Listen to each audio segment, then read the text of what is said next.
वर्ष कभी मत कहो, क्योंकि वो हमसे बात करते। हाँ, तभी मुझे जो आपका परिचय दिया गया उसमें बताया गया कि आपका जन्म 15 फरवरी को हुआ था, वर्ष छुपा लिया गया है इसमें।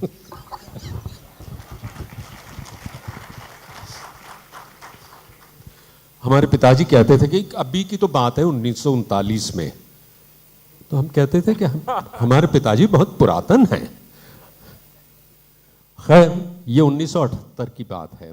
क्या हुआ था कि मैंने अपनी केमिकल इंजीनियरिंग एमबीए करके मैं एक एमएनसी में, मल्टीनेशनल में, बहुराष्ट्रीय कंपनी में अधिकारी के रूप में काम करता था, लेकिन कुछ कमी, कुछ खामी महसूस हो रही थी और मैं धीमे धीमे, जिसे कहते हैं मून लाइटिंग, साथ साथ में एंकरिंग ऑल इंडिया रेडियो वगैरह पे काम करता था और फिर मैंने छोड़ा।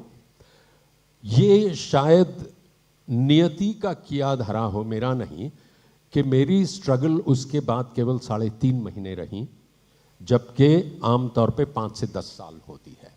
मैंने शुरुआत की टेलीविज़न न्यूज़ कास्टिंग से, साथ साथ तब फिल्म्स डिवीज़न बहुत बड़ा प्रभाग हुआ करता था कि जहां अगर आपको याद हो तो हफ्तावार न्यूज़ रील हुआ करती थी जो हम फिल्मों में देखते थे, हर शुक्रवार को आती थी, और बहुत सारी डॉक्यूमेंट्रीज होती थी, उनमें आवाज़ देना।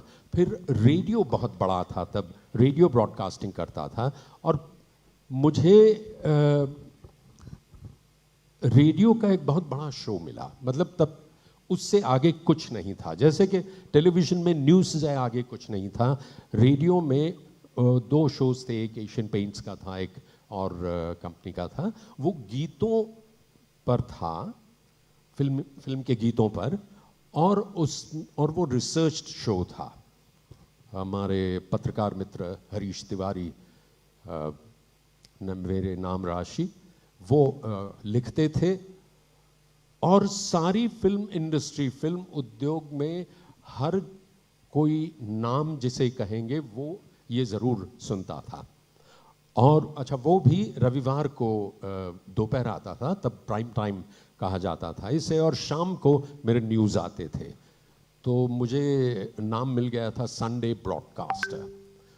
तो इन दोनों को मिलाकर, और वो जो रेडियो का शो था वो बहुत उच्च स्तर का था, उसमें चिल्लाना नहीं था कि इस नंबर पे ये है और इनको साहब, उनको महान, उनको जनाब, क्या ये सब नहीं होता था। बड़ा रिसर्च, शोध कार्य के परिणाम स्वरूप बनाया जाता था एक एक एपिसोड। तो ये दो सुनकर लता जी ने कहा कि ये लड़का, हमें बिल्कुल छोकरा था, ये कर पाएगा, इसका कुछ स्तर अलग है दूसरों से। तो उन्होंने मुझे बुलाया, लेकिन तब मैं ये नहीं जानता था कि ये मेरी परीक्षा है, ये मुझे असाइनमेंट नहीं दिया जा रहा। प्रोफेशनल था, लेकिन लता जी कोई 24 साल के बाद, देखिए लता जी की कार्यस्थली कोल्हापुर भी रही है। पुणे, पहले सांगली, फिर पुणे, फिर कोल्हापुर, उसके बाद मुंबई। तो यूं समझिए कि कोल्हापुर की कन्या 24 साल के बाद अप्रतिम सफलता पाकर फिर कोल्हापुर आ रही है और वहां बहुत बड़ा कॉन्सर्ट कर रही हैं। मेरा तो दिल धक से रह गया कि 12,000 लोग होंगे शिवाजी स्टेडियम में। तब मुझे पता चला कि ये तो बहुत मुश्किल है, और जाहिर है कि वो मराठी में भी बहुत गाएंगी। तो मैंने उनसे विनम्रता से कहा कि आप चाहें तो अपना विचार बदल सकती हैं, क्योंकि मैं क्या करूंगा। तो उन्होंने कहा क्या करेंगे आप? मैंने कहा मैं भरसक प्रयत्न के अलावा और कुछ नहीं कर सकता। तो कहा कि बस आप प्रयत्न कीजिए, बाकी मैं देख लूंगी। और हो सकता है कि मैं उस परीक्षा में उत्तीर्ण हुआ होऊंगा। तो उसके बाद से जो सिलसिला शुरू हुआ, उसके लगभग तुरंत बाद उन्होंने अपनी आज तक की, यानी कि आखिर तक की सबसे सुदीर्घ विदेश यात्रा में मुझे साथ लिया, जो कि अमेरिका, कनाडा, वेस्ट इंडीज़ और साउथ अमेरिका में हमने एक के बाद एक 12 कॉन्सर्ट्स किए। तो यहाँ से मेरी शुरुआत हुई। मैंने पहली मुलाकात में, जो कि मुझे रिहर्सल के लिए बुलाया गया था, तब मैंने कुछ सकुचाते हुए और थोड़ी सी बुद्धिमत्ता से उनसे कहा कि अगर आप बुरा न माने तो मुझे 2-3 चीज़ें कहनी थी। उसमें एक चीज़ ये कि मैं आपके साथ मैं रिहर्सल में आके बैठूं, क्योंकि लता मंगेशकर के रिहर्सल में किसी को आने की इजाज़त नहीं थी, चाहे वो प्रमोटर हो कोई हो। तो उन्होंने कहा किस लिए? मैंने कहा मैं रिहर्सल में आऊँगा तो मैं इस माहौल में रहूँगा तो मुझे कुछ विचार आएगा, मैं कुछ सूझेगा, मैं लिखूँगा और उसके बारे में सोचूंगा। तो कहा हाँ अवश्य, क्यों नहीं, अच्छा हुआ आपने बताया, मैं तो शर्त के तौर पे कहने वाली थी। तो यहाँ मैंने ये सोचा था कि देखिए बड़ा स्वार्थ था मुझे कि दुनिया उनके गाने सुन सुन के सराहती है। वो गाने कैसे सुनती है बाकी दुनिया, कि वो गाती है माइक्रोफोन में, माइक्रोफोन से मिक्सर में जाता है, मिक्सर से टेप में जाता है, टेप से फिर ट्रांसफ़र होता है, फिर वो मिक्स होता है, फिर वो सेल्यूलॉइड पे जाता है और फिर उसके रिकॉर्ड बनते हैं, तब सुनते हैं। पता नहीं कितने ट्रांसफ़र हुए, कितने मोड़ों से गुजरी उनकी आवाज़। जबकि मैं यहाँ बैठूंगा, लता जी यहाँ बैठेंगी, लता जी के गले से निकली आवाज़ सीधे मेरे कानों में, दिल में। और मैंने सोचा कि इनके साथ, मुझे बहुत जल्दी पता चल गया कि बड़ी बातूनी है ये। तो हमने तो सोचा था कि बहुत धीर गंभीर हैं, किसी से कुछ बात नहीं, अगर वो कुछ कम्युनिकेट करना चाहती हैं तो बस हाथ जोड़ देती हैं। लेकिन यहाँ तो बतियाती इतना है, इतनी हंसोड़ है और तरह तरह की बातें करती हैं। डॉक्टर साहब, दो शब्द आपने अपने इस वक्तव्य में कहा। एक कि आपने लता जी से कहा कि बुरा न लगे आपको तो, और एक बातूनी। ये क्यों, आपको डर क्यों लग रहा था कि बुरा न लगे? और इसी से जुड़ा हुआ प्रश्न कि लता जी को हम लोगों ने बड़ा सॉफ्ट, बड़ी मुलायम सी आवाज में, और जैसे बात भी करती हैं तो बड़ी बाल सुलभ चपलता उनके चेहरे पर भी और व्यवहार में भी दिखता है।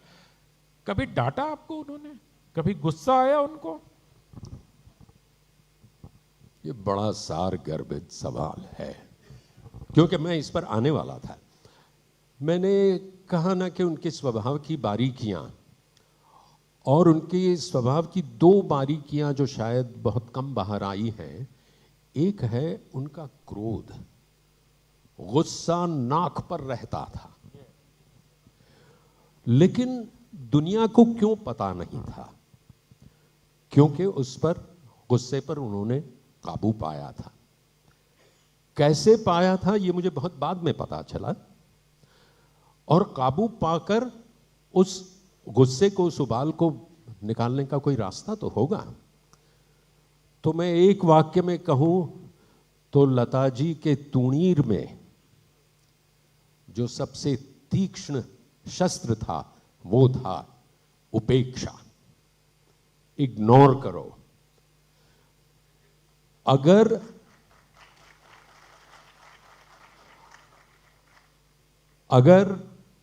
लता जी को लग रहा है कि लता जी को कुछ बुरा लगा है, तो डर ये नहीं लगता था कि वो क्या कहेंगी, डर ये लगता था कि कहीं वो कुछ ना कहें।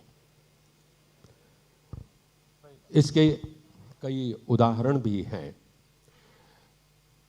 लेकिन ये जो गुस्सा था, ये जो क्रोध था, वो मैंने देखा है कि वो सिद्धांत जनित था, वो अहम जनित नहीं था, वो ईगो से निकला हुआ गुस्सा नहीं था। आमतौर पे गुस्सा ईगो का होता है कि उसने मुझसे ऐसे क्यों बात की, मैं उससे बड़ा हूं,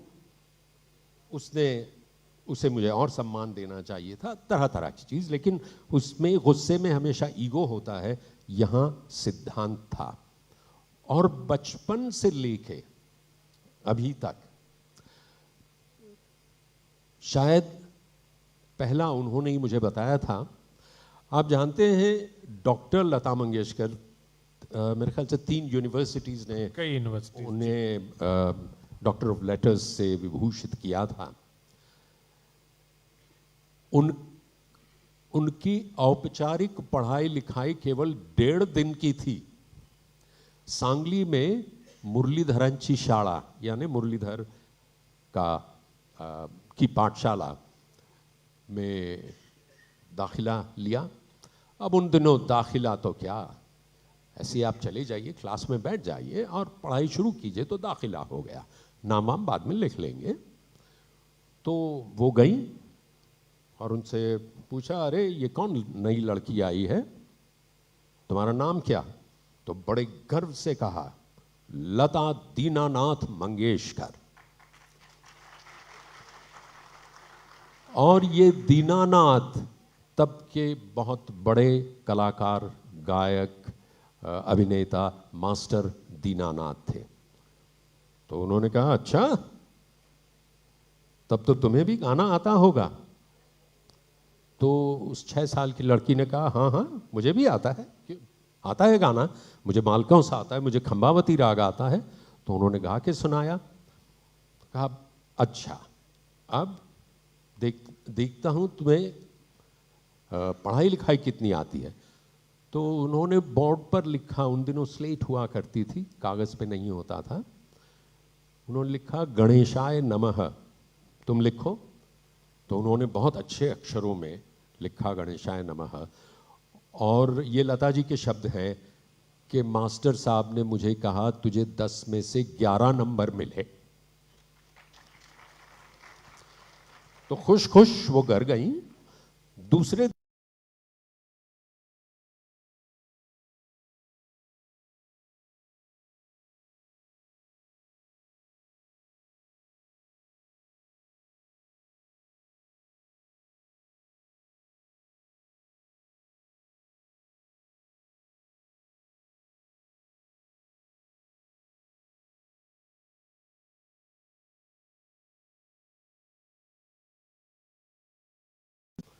और वहाँ गई और सब लोगों ने कहा कि, सब बच्चों ने कहा कि अरे अरे हमको गाना सुनाओ। तो मैं गाना सुनाने लगी। तो फिर दूसरे कोई टीचर आए और उन्होंने कहा, ये क्या चल रहा है, ये स्कूल है, ये पाठशाला है, यहाँ नाच गाना नहीं चलेगा। और ये बच्ची कौन है? तो कहा, ये मेरी बहन है। तो कहा, ये ऐसा नहीं चलेगा, यहाँ नहीं ला सकते। तो कहा, क्यों नहीं ला सकते? कहा, नहीं यहाँ नहीं चलेगा। तो कहा, अच्छा ठीक है। उन्होंने कहा, कल से नहीं लाना। कल से क्यों, मैं अभी जा रही हूं। छोटी आशा को उठाया और वैसे ही घर चली गई और मां से कहा, माई ये स्कूल में इस तरह से मुझे कहा मास्टर साहब ने। उनकी कैसे हिम्मत हुई कि दीनानाथ मंगेशकर की बेटी से ऐसे बात करें, मैं स्कूल नहीं जाऊंगी। लेकिन केवल गुस्सा दिखावा नहीं, दूसरे दिन से स्कूल जाना तो बंद किया, लेकिन अपने घर में काम कर रहे नौकर, विट्ठल नाम था उसका, जो कोई 6ठी कक्षा तक पढ़ा था, उससे पढ़ाई लिखाई शुरू की। और कुछ महीनों में उनकी बुआ की लड़की जो 3री कक्षा में थी, उसकी किताबें पढ़ने लगी। तो अपने आप को एजुकेट करना, पढ़ाना लिखाना उन्होंने जारी रखा था। क्रोध की और मिसाल, शायद सबसे बड़ी मिसाल है, जिसके बारे में आधा आधा जान के बहुत कुछ लिखा जाता है, वो है रॉयल्टी मोहम्मद रफ़ी कंट्रोवर्सी। बहुत छपा, आपने जो लिखा है वो बहुत अखबारों में छपा। आप नई पीढ़ी के सामने उसको, रॉयल्टी वाले मसले को, क्योंकि इन दिनों हिंदी साहित्य में भी रॉयल्टी का मामला जरा उठा हुआ है, तो आपको बहुत संक्षेप में बता दूं ये रॉयल्टी होती क्या है। क्या हुआ कि जब लता जी ने कुछ सफलता पाई, फिल्म चल रही थी नागिन, जहां तक मुझे याद है 1954-55 की बात होगी। तो वो उसके गाने इतने मशहूर हुए, इतने लोकप्रिय हुए, इतने रिकॉर्ड बिक रहे थे। उन दिनों 78 आरपीएम के रिकॉर्ड होते थे, हाथ से गिरे तो टूट जाते थे।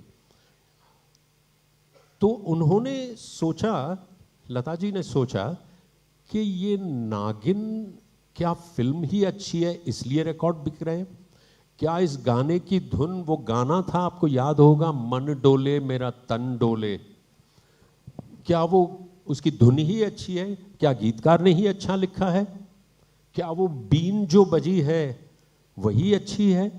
क्या गायक का कोई योगदान नहीं है? और ये तो सब मानते थे कि गायक का इतना बड़ा योगदान होता है कि लोग अच्छे गायकों के लिए इंतज़ार करते हैं, प्रतीक्षा करते हैं दिनों दिन, तब जाके रिकॉर्डिंग हो और तब जाके शूटिंग हो। तो उन्होंने सुन रखा था कि यूरोप और अमेरिका में ना सिर्फ डाउन पेमेंट, पहले पेमेंट मिलता है, लेकिन एक संख्या की बिक्री के बाद 1% रॉयल्टी के रूप में गायक को भी दिया जाता है, म्यूजिक डायरेक्टर को दिया जाता है, गीतकार को दिया जाता है, जिस तरह एक लेखक को दिया जाता है कि शुरुआत में आपको एक अमाउंट दिया जाता है और वो भी एडजस्टेबल अगेंस्ट रॉयल्टी ऑफ 15%, 15% जो भी हो। तो उन्होंने सोचा कि मुझे ये सबको कहना चाहिए, मैं मांगूंगी तो मुझे तो मिल जाएगा, लेकिन क्यों ना सबको मिले। और इसकी शुरुआत कहां से हुई, ये बहुत दिलचस्प बात है। इसकी शुरुआत रफ़ी साहब से हुई है। रफ़ी साहब ने एक रिकॉर्डिंग पर कहा कि लता जी, कल मैं गुजर रहा था माहिम के दरगाह के पास से, तो वहाँ जुमे का दिन था, शुक्रवार था, मैंने सोचा मैं कुछ और खैरात कर लूँ। तो मैं वहाँ उतरा तो मैं देखता क्या हूँ कि भिखारियों के हुजूम में पीछे एक हाथ मांग रहा था, और लता जी वो हाथ था खान मस्ताना का। खान मस्ताना रफ़ी साहब से पहले के रफ़ी साहब थे। रफ़ी साहब से पहले के मोहम्मद रफ़ी के पहले के थे, वो थे GM दुर्रानी, और उनके पहले और उनसे बेहतर थे खान मस्ताना, और उनकी आज ये हालत थी कि वो भीख मांग रहे थे। तो लता जी ने कहा, रफ़ी साहब मैं यही तो कह रही हूँ कि हम में से किसी को कल खान मस्ताना न होना पड़े, इसलिए हम साथ मिलकर रॉयल्टी मांगे। हम कहाँ डाका डाल रहे हैं, हम तो जो प्रोड्यूसर को मिल रहा है उसका 10% मांग रहे हैं, 7.5% मांग रहे हैं, 1% हम तय करें। लेकिन एक वाक्य में कहूँ तो लता जी और मोहम्मद रफ़ी में अंतर क्या था? लता जी भली थी, भोली नहीं थी। रफ़ी साहब भले भी थे और भोले थे। भोले और भाले दोनों थे।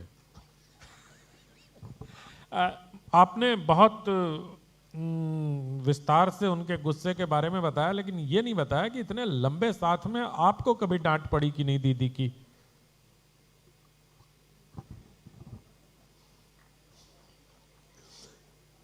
नहीं, केवल 2 बार पड़ी थी, और वो ये सब प्रसंग लता जी के बाहर आते नहीं है। वही गाने, वही डुएट्स, वही कांटों से खींच के या आंचल में उनकी, या हीरोइंस के साथ आत्मसात कर लेने वाली उनकी आवाज। लेकिन ये सारे प्रसंग बड़े रोचक हैं। एक क्या है कि आंचल आता है, कांटे रह जाते हैं। बात सही है आपकी। तो ये जो रफ़ी साहब की बात करूं, जहां गुस्से की और सिद्धांत की बात थी, तो रफ़ी साहब को सारे प्रोड्यूसर ने मना लिया कि आपने मुंह मांगा, दाम मांगा, वो हमने आपको पैसे दे दिए, अब काहे के पैसे, हमें तो कितनी मुश्किल होती है फिल्म बनाने में। और वो मान गए। अब वो 2 धड़े हो गए, एक फॉर रॉयल्टी, एक अगेंस्ट रॉयल्टी। और लंबी बात नहीं करता, एसोसिएशन में मीटिंग हुई कि क्या किया जाए। तब कुछ रफ़ी साहब ने ऐसा कह दिया कि अरे जो महारानी कहेंगी वो होगा, सब तो वही मानेंगे, और अगर इस तरह होगा तो कैसे साथ काम होगा। तब तपाक से लता जी ने कहा कि इसकी चिंता आप मत कीजिए, मैं ही नहीं गाऊंगी, और उठा के उनके सामने 3 म्यूजिक डायरेक्टर्स को फ़ोन कर दिया। लेकिन बड़ी शालीनता से, ये मत भूलिए, फ़ोन पर कहा नौशाद साहब से कि अगर आपको आगे ड्यूएट में रफ़ी साहब के साथ फीमेल वॉइस की ज़रूरत पड़े तो किसी और को देखिएगा। ये नहीं कहा कि मेरे साथ मेल वॉइस की ज़रूरत पड़े तो किसी और को देखिएगा। सबने रोका, क्या कह रही हैं आप? तो उन्होंने फिर जयकिशन जी को फ़ोन किया, एस.टी. बर्मन को फ़ोन किया। तो ये जो क्रोध था उनका, जिसे कहते हैं पुण्य प्रकोप था, सिद्धांत जनित था। गुस्सा सिर्फ अहम से नहीं आया था। जब वो और ये तो बात है जब वो बहुत सफल हुई थी और रॉयल्टी की बात हो रही थी, और उसके बाद ये भी बता दूं, सालों से आज तक कुछ और लोगों को, नए नए लोगों को छोड़कर किसी सिंगर को रॉयल्टी नहीं मिलती, केवल लता मंगेशकर को। संगीतकारों में केवल नौशाद साहब को, ओपी नैयर को और कल्याण जी आनंद जी को, क्योंकि वो कहते थे कि भाई, और रॉयल्टी बहुत रीजनेबल बात है, कोई लूट खसोट नहीं है हो रहा। लेकिन 1949 से उनके करियर ने मोड़ लिया। 1949 में उनके 22 गाने लोकप्रिय हुए जो कि एक इतिहास था, और उसके बाद वो अंत तक कोई उस लेवल से, उस स्तर से नीचे आई ही नहीं।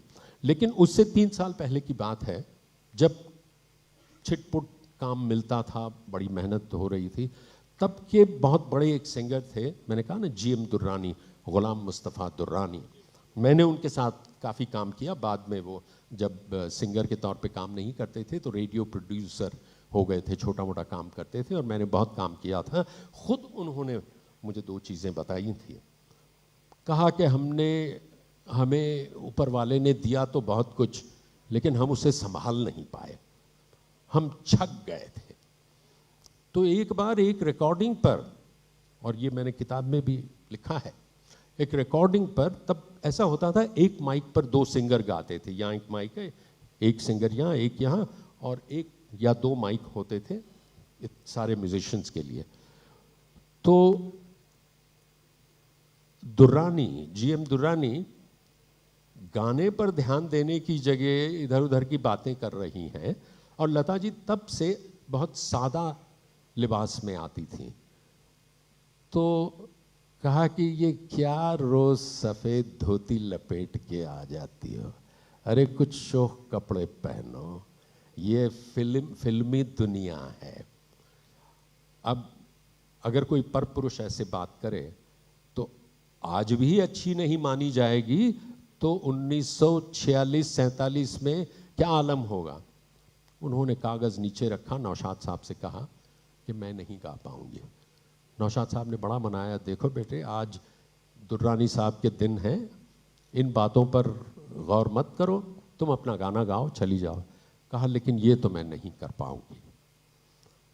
उसके कई साल बाद उन्होंने कहा था कि मैं नहीं कहती कि इस वजह से, लेकिन उसके बाद उनका पतन शुरू हुआ दुर्रानी साहब का, और भी वजह थी उसमें। तो एक बड़ा दिलचस्प सवाल अब मुझे सूझ गया, मैं पूछ लेता हूँ। धोती कहते हैं उसको महाराष्ट्र में। लता जी हमेशा सफ़ेद धोती क्यों पहनती रहीं, और क्यों कभी उन्होंने रंगीन कपड़े नहीं पहने? आप तो बहुत करीब रहे हैं हमेशा। बाद में, थोड़े बाद में उन्होंने सफ़ेद धोती में वो पार वाली साड़ियाँ पहननी शुरू की, तो इसकी कोई खास वजह थी या?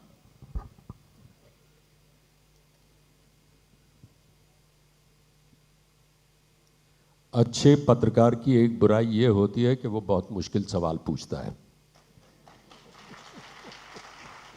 मैं तो खुश हो रहा था कि मेरे सवाल पे पानी पी रहे हैं, लेकिन खैर पानी पीने की वजह और थी। नहीं, सच कहूं तो कुछ 2 या 3 बातें हैं।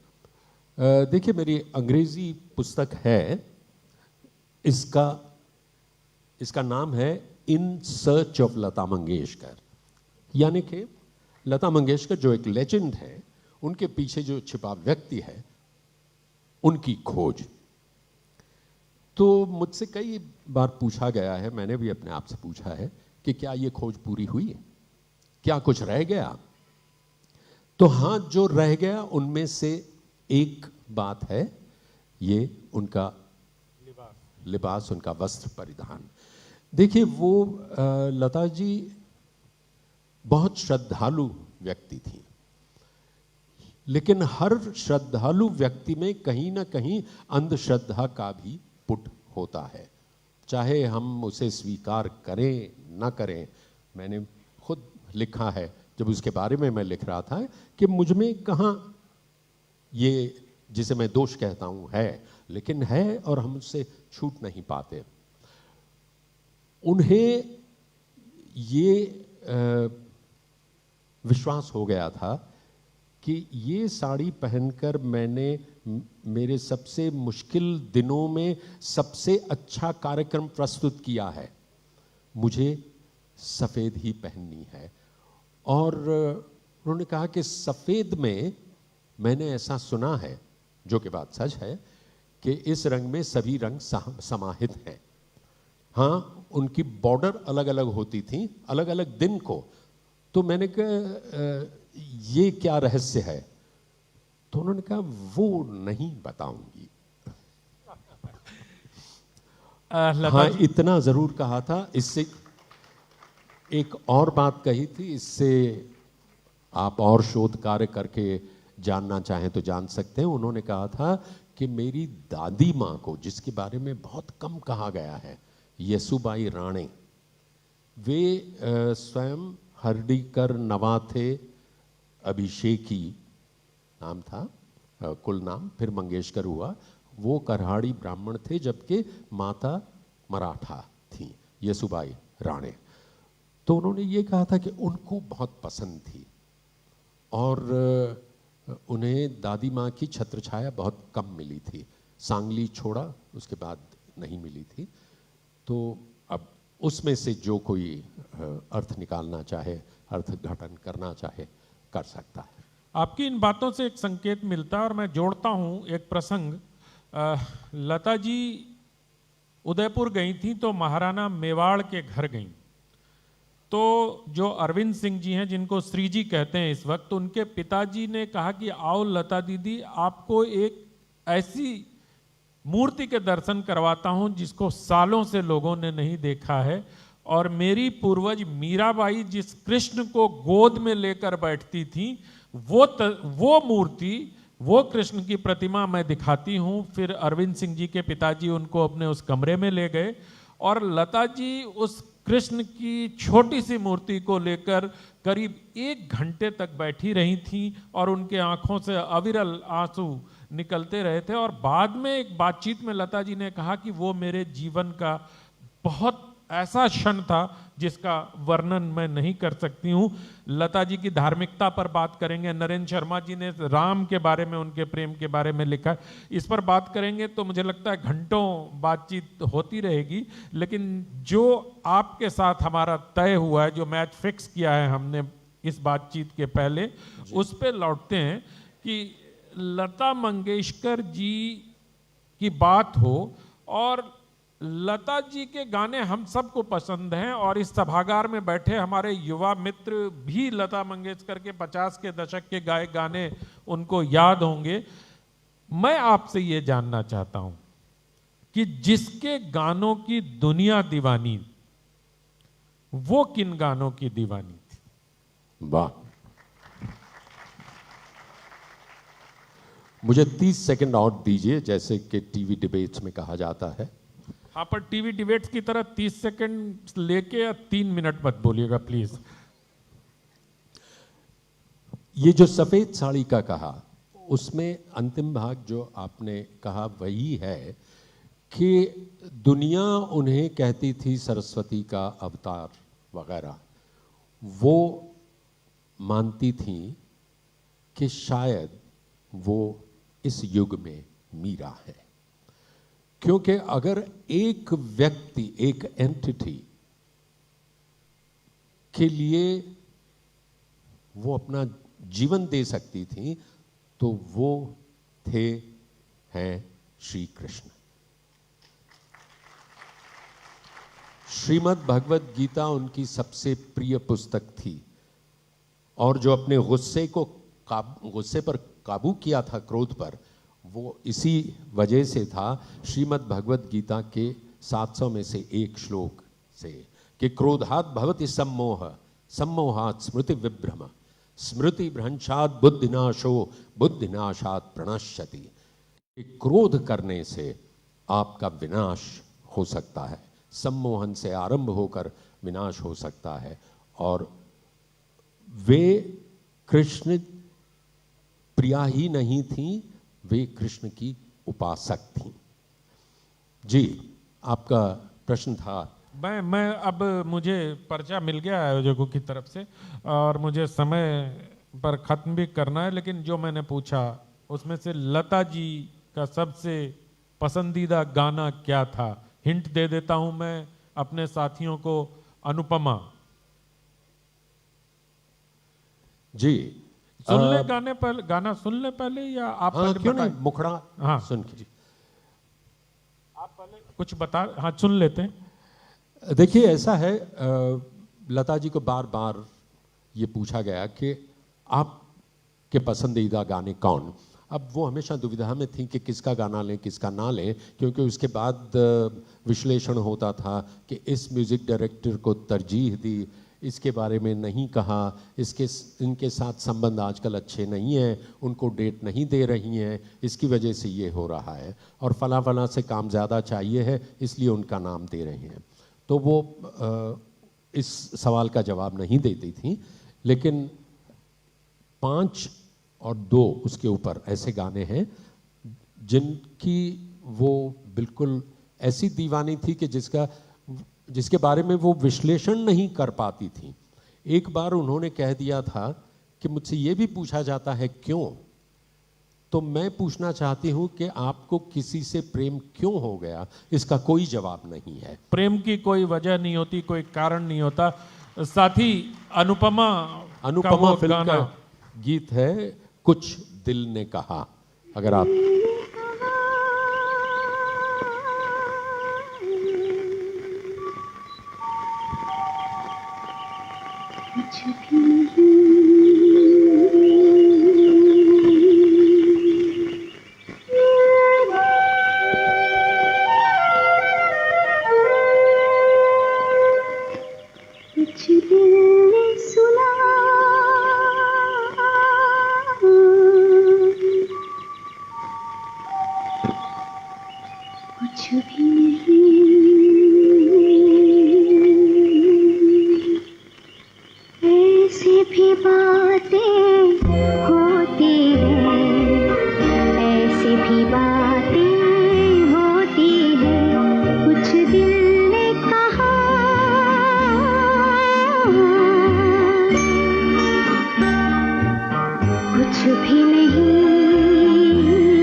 ये गाना क्यों पसंद था उनको? ये गाना क्यों पसंद था? मेरा ये ख्याल है कि वो लोगों से बहुत कम बात करती थी। जाहिर है वो अपने आप से ज़्यादा गंभीर और सच्ची बात करती रही होंगी, और तभी वो उनको ये धुन भी और इसके शब्द भी कि कुछ दिल ने कहा। लेकिन ये इनके बिल्कुल दिल के बहुत नज़दीक गीत था। वो उसमें रम के गाया करती थी। हालांकि ये गीत इतना लोकप्रिय नहीं है जितना सत्यम शिवम सुंदरम है या बहुत सारे और। लेकिन इनका एक और पसंदीदा गाना है, वो बता दीजिए, वो सुन लेते हैं, क्योंकि इन दोनों गानों में एक बहुत ही साझा सूत्र मिलता है, प्रेम। तो मैं अपने प्रोडक्शन के साथियों से आग्रह करूंगा कि जिया जले ये गाना। जिया जले जा जले, जिया जले जा जले, नैनो तले धुआं चले, धुआं चले।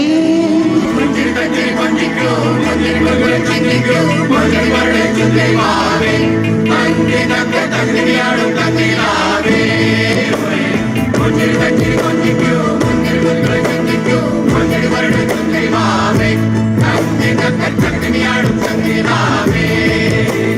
കൊലുസല്ലേ ഒരു കുയിലല്ലേ മാരണമയിലല്ലേ വൈകങ്ക് കൊലുസല്ലേ ഒരു കുയിലല്ലേ മാരണമയിലല്ലേ. इस गीत के बारे में मैं संक्षेप में दो बातें कहूंगा। हाँ, इनको ये गीत इतना अच्छा लगता था कि जब विदेश की यात्राओं पर जाती वो, तो वहां ये गीत गा नहीं पाती थी, क्योंकि पीछे मलयालम में बोलते हुए मेल वॉइस में आपको 2-3 आवाजें चाहिए, वो कहाँ से लाएं। तो उनको बड़ा बुरा लगता था कि ये गीत हम नहीं ले पा रहे हैं। और मुंबई में एक बहुत बड़ा कॉन्सर्ट हुआ था, और मुंबई में आवाज़ को लेकर, आवाज़ पोल्यूशन को लेकर एक कानून है कि आप 10:30 के आगे बिल्कुल पब्लिकली, सार्वजनिक रूप से आप भोंपू ये नहीं आवाज़ नहीं कर सकते। सर गाड़ी को थोड़ी गियर बदलता हूँ, 3rd और 4th गियर में ले चलता हूँ, क्योंकि समय समाप्त हो गया और हमारे बहुत सारे साथी आपसे पूछना चाहते हैं। तो मोनोलॉग से अच्छा है कि हम एकालाप करें, उससे अच्छा है संवाद कर लें जी। और अगर समय मिलेगा तो लता जी का और गाने, उनकी पसंदीदा गाने और सुन लेंगे। और एक बहुत महत्वपूर्ण सवाल भी बचा है, कोई डॉक्टर हरीश विमानी से कोई प्रश्न पूछना चाहते हैं हमारे साथी, माइक अगर सभागार में लेकर जाएं, दीजिए इनको। नमस्कार। किधर? भीमाड़ी जी, हाँ। मैं इधर। जी जी जी। एक प्रश्न था, सावरकर, तात्या साहब सावरकर और शिवाजी के प्रति पूरा मंगेशकर परिवार बहुत प्रेम रखता था। तात्या साहब के गीत नेमसीने या सागरा तळमळला, वो आप उस प्रसंग में, अगर लता जी के साथ आपने इतने सारे कार्यक्रम किए हैं, तो संभवतः तात्या साहब के बारे में, मतलब सावरकर जी के बारे में और शिवाजी के प्रति उनके प्रेम के बारे में कुछ अगर हमें बता सकें तो इस सदन को बहुत खुशी होगी। आपने हमारा समय बचा दिया। जो महत्वपूर्ण प्रश्न मैं आखिर के लिए रखा था वो आपने पूछ लिया, आपका आभार। इस व्यक्ति ने तो पत्रकार की भी बात छीन ली है। नहीं, आपने बिल्कुल बिल्कुल सही सवाल पूछा है। एक वाक्य में कहूं तो शिवाजी को वो देवतुल्य मानती थी। शिवाजी पर एक मराठी फिल्म थी, तितू का मिळवावा, मराठा तितू का मिळवावा। उसमें उन्होंने काम भी किया और गीत भी गाया, म्यूजिक भी दिया। वाह! उनका वो वीर सावरकर को बहुत मानती थी, यूं समझिए पूजती थी। और विशेषकर उनके भाई पंडित हृदयनाथ मंगेशकर उनसे बहुत मिलते थे, भेंट वार्ता करते थे, उनसे सीखते थे। बल्कि अंग्रेजी शब्दों का प्रयोग किस तरह कम करके हम हिंदी और मराठी शब्दों का प्रयोग करें, उन्होंने नए शब्द प्रयोग बनाए थे, सृजित किए थे। यहाँ बैठे मराठी भाई बांधव जानेंगे, एक बार उन्होंने कहा कि मुझे आपके ऑटोग्राफ चाहिए, तो कहा बेटे ऐसा नहीं कहते। तो कहा हाँ हाँ आपके हस्ताक्षर चाहिए। तो उन्होंने फिर कहा कि लेकिन मराठी में इसे स्वाक्षरी कहेंगे। तो कहा उसके लिए मुझे पेन चाहिए। कहा पेन नहीं, इसके लिए हम शब्द प्रयोग करेंगे जरणी। तो हृदयनाथ मंगेशकर तो बिल्कुल अभिभूत थे और उनकी प्यारी बड़ी बहन और सबसे लाडले हृदयनाथ जी थे, तो उनकी बातें सुना करती थी और उनसे मिलने भी गई तात्या से, वीर सावरकर जी से। और वो इतनी प्रभावित हुई कि उन्होंने कहा कि मैं सब कुछ छोड़कर, ये बहुत हो गए गाने वगैरह, सफलता प्राप्त हो चुकी थी, मैं सब कुछ छोड़कर इसमें आना चाहती हूँ, मैं फुल टाइम बस अब देश सेवा करना चाहती हूँ। तब वीर सावरकर ने कहा था कि नहीं, इस निर्णय को तुम्हें गंभीरता से फिर से सोचना चाहिए, क्योंकि जो काम तुम कर रही हो, तुम्हारे मन और मस्तिष्क में ये भावना है, तो इस भावना का आवरण तुम्हारे काम में रहेगा और तुम बहुत ज्यादा लोगों तक, तुम 10, 20, 50 लोगों की देश सेवा नहीं, तुम करोड़ों की देश सेवा अपने माध्यम से करोगी। तो एक तरह से लता मंगेशकर सावरकर जी की देन भी हैं। और उन्होंने ये भी कहा कि देखो, हमारे देश में तो सभी हैं, सिर्फ अपने अपने बांधव मत समझना, जो हिंद में रहता है वो हिंदू है। बस ये मानकर तुम अपना काम करो। और देखिए, लता जी अपनी अंतिम सांस तक किसको अपना सबसे बड़ा मेंटोर मानती रही? गुलाम हैदर साहब को।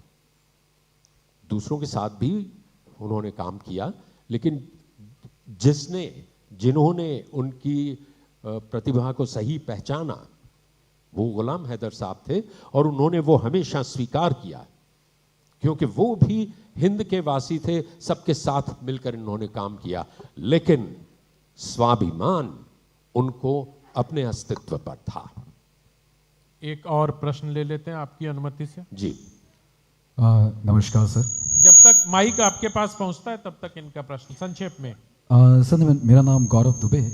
मेरा नाम गौरव दुबे है। थोड़ा दूर रखिए माइक। जी जी, मेरा नाम गौरव दुबे है। नहीं, आवाज जोर से। इसमें आपको आवाज कम करने के लिए नहीं इस तरफ, कहता है हाँ, माइक वो उसमें से सर असल में जी। तो मैं बता रहा था सर, मेरा नाम गौरव दुबे है, मैं एलएनसीटी यूनिवर्सिटी से हूँ, और मुझे आज ऐसा लग रहा है कि मेरे सामने द्रोणाचार्य बैठे हैं मेरे। मैं तो एकलव्य जितना नहीं हूँ अच्छा, पर आप मेरे लिए द्रोणाचार्य हैं। अंगूठा तो आपको भेंट नहीं सकता। एक मुझे बशीर बद्र साहब का शेर याद आता है कि लहजा ऐसे कि जैसे सुबह की खुशबू अजान दे, जी चाहता है मैं तेरी आवाज चूम लूं। तो गौरव जी, मैं प्रश्न पे आ रहा हूं। प्रश्न पर अगर आ जाएं तो मैं बहुत संक्षिप्त में एक प्रश्न आपसे पूछता हूं सर। मैं भी वॉइस ओवर में बड़ा इंटरेस्ट रखता हूं। जब एक वॉइस ओवर आर्टिस्ट रीड करके वॉइस ओवर करता है, क्या करके? स्क्रिप्ट पढ़ के, हाँ। जी जी, स्क्रिप्ट से वॉइस ओवर करता है, पेन, तो कई बार वॉइस ओवर आर्टिस्ट रिपीट ले लेता है। पर अगर एक टेक में वॉइस ओवर करना हो तो किन चीजों का ध्यान रखें हम, जिससे एक टेक में? समझ गए। बैठिए Gaurav ji. Voice over artist चूंकि छात्र भी हैं, तो थोड़ा आप अपने अनुभव को। आपने इतनी प्रशंसा कर दी कि अब से द्रोणाचार्य कौरवों में नहीं पांडवों में आ जाएंगे। और अब किसी एकलव्य का अंगूठा नहीं कटेगा। नहीं, जो आप कह रहे हैं फर्स्ट टेक में, मैं एक काम करता हूं, क्योंकि मेरी स्क्रिप्ट्स बहुत लंबी होती हैं, बहुत ज़्यादा उत्तरदायित्व जिम्मेदारी होती है। मैं सिर्फ ये पूछ लेता हूं विनम्रता के इसमें से कि इसमें कोई गलती तो नहीं है, वर्तनी की त्रुटि तो नहीं है, वर्तनी यानी स्पेलिंग। अगर वो नहीं है तो मैं स्क्रिप्ट पढ़ता ही नहीं हूं, सीधे माइक्रोफोन पे पढ़ता हूं। और वो इसलिए कि तब मुझे उसमें, उस स्क्रिप्ट में रुचि अधिक होती है। देखिए, मैं तो हर विषय पे करता हूं, तो जब 1, 2, 3 बार आप पढ़ लें तो वो रुचि कम हो जाती है, वो गर्लफ्रेंड से पत्नी हो जाती है। एक वो है, और दूसरा ये कि अगर आपको रीटेक करना पड़े तो अपने आप को याद दिलाइए कि ये तो मैं पहली बार पढ़ रहा हूं। एक आखिरी प्रश्न ले लेते हैं पीछे से। जी बच्ची, आप पूछिए।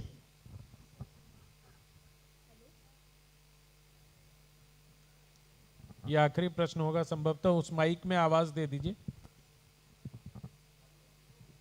नमस्कार सर। सर मेरा नाम खुशी गोस्वामी, माखन लाल चतुर्वेदी राष्ट्रीय पत्रकारिता भोपाल की छात्रा हूँ। सर मेरा आपसे एक ही सवाल है, और वो बहुत ही गहरा सवाल है कि लता दीदी ने हर शो में कहा है कि उन्हें जीवन नहीं चाहिए, और यदि उन्हें जीवन मिल भी गया तो उन्हें लता जैसा जीवन नहीं चाहिए। तो ऐसी क्या बात थी सर, क्योंकि कोई इतना मशहूर गायक है, वो ऐसा क्यों चाहेगा कि उन्हें जीवन मिले, पहले तो जीवन ना मिले? खुशी, आपका प्रश्न समझ में आ गया जी। ये प्रश्न सबसे पहले मैंने उनसे पूछा था कि फर्ज कीजिए कि आपको और एक जीवन बिताने के लिए मिलता है, तो आप क्या बनना चाहेंगी? तो उन्होंने कुछ सोच के कहा कि मैं एक साधारण व्यक्ति बनना चाहूंगी।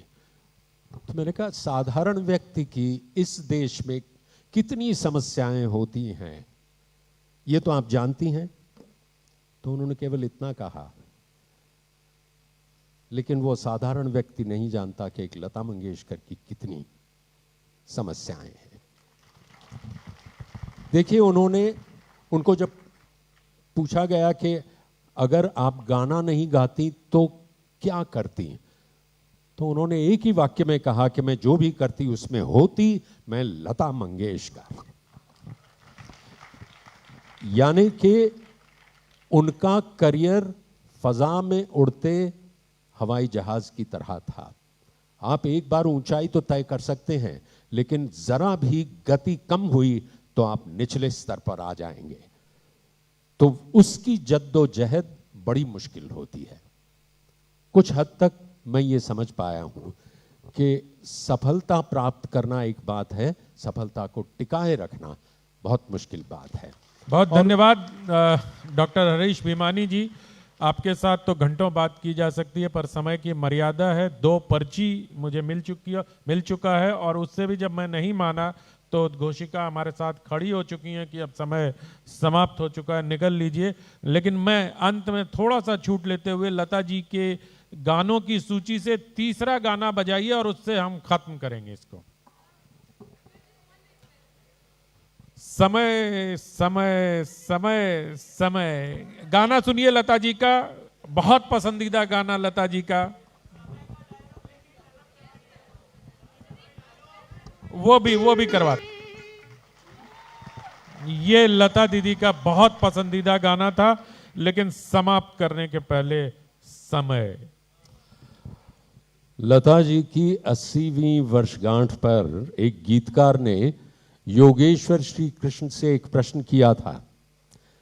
रात मेरे सपने में आए कृष्ण मुरारी, पांव पकड़कर उनके मैंने पूछा, हे गिरधारी, तुमने कहा था हर युग में आओगे कष्ट मिटाने, इस युग में ना आए तुम क्या भूले वचन पुराने। बोले वचन न भूला पीड़ पराई, मैंने अपने बदले अपनी बंसी है भिजवाई। वो बंसी जो 7 सुरों की मीठी धुनें सुनाए, प्यार का रस बरसाए जो दिल का दर्द मिटाए। मैंने पूछा, भगवन उस बंसी का कोई पता है? हंसकर बोले, वो बंसी तो भारत रत्न लता है।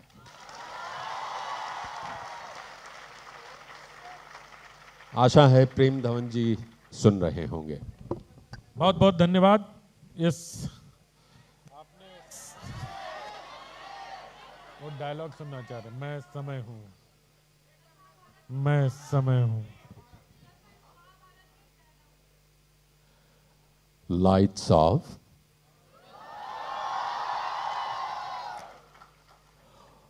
और सच में अगर इसका रसास्वाद लेना चाहें तो अगले 20 सेकंड के लिए अपनी आंखें मूंद लीजिए।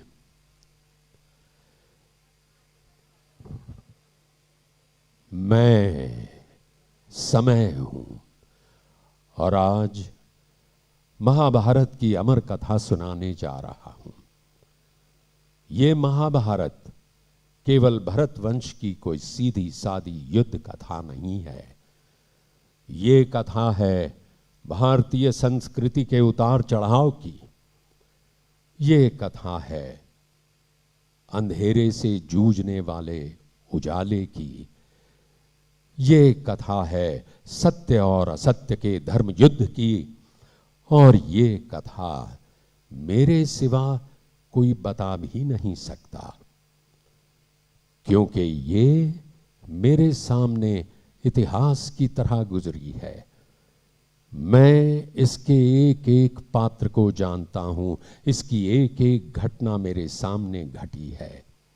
मैं ही अर्जुन हूं, मैं ही दुर्योधन हूं और मैं ही कुरुक्षेत्र हूं।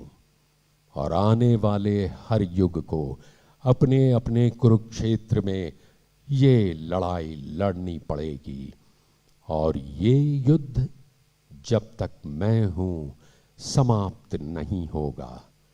और मेरा कोई अंत नहीं, क्योंकि मैं समय हूं।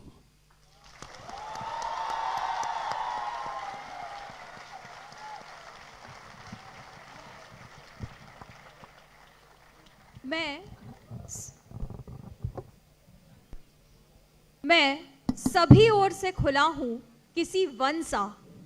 मैं सभी ओर से खुला हूं किसी वन सा, और मैं अपनी सीमाओं में सभी ओर से बंद हूं। शब्द में मेरी समाई नहीं होगी। मैं सन्नाटे का छंद हूं, मैं सन्नाटे का छंद हूं।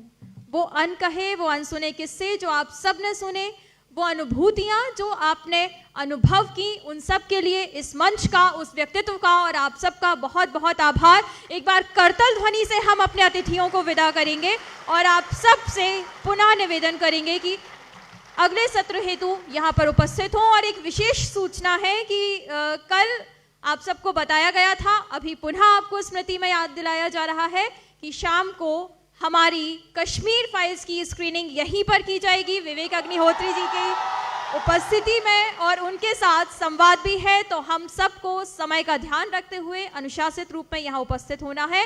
एक बार पुनः हमारे अतिथियों का बहुत बहुत आभार, बहुत बहुत धन्यवाद। और अनुशासन के